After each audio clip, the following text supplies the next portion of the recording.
আসসালামু আলাইকুম। সবাই কেমন আছেন? আশা করি ভালো আছেন।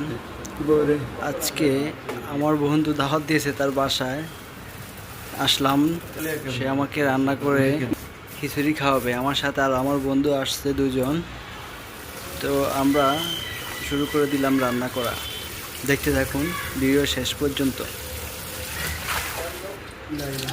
বন্ধু রান্না শুরু করে দিল। এখন তেলের ভিতরে পেঁয়াজ দিল, তারপরে অন্য বন্ধু কারো হেল্প নিল না, সে নিজে একা একা রান্না করলো। লজিমে দেওয়ার পরে এখন মাংস দিচ্ছে কড়াইয়ের উপরে। মাংস দেওয়া শেষ হলে একটু লাড়ালাড়ি করতেছে। মাংসটা কষিয়ে নিল, দেখতেছেন। তারপরে চাল ধুইতেছে, চাল দিয়ে দিল। ধোয়ার পরে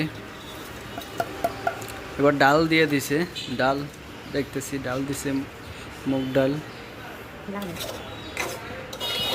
একটু লেড়ে নিচ্ছে।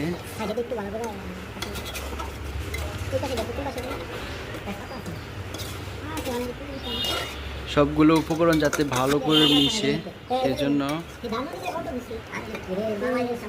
সুন্দর করে লাড়তেছে। তারপর পানি দেওয়া হলো যাতে চালটা ভালোভাবে সিদ্ধ হয়। তারপরে ঢাকনা দিয়ে ঢেকে দিলাম। কি সুন্দর! এখন পরিবেশন করতেছে।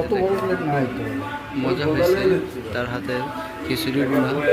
ধন্যবাদ বন্ধু তোমাকে আমাদেরকে খিচুড়ি বোনা রান্না করে খাওয়ার জন্য।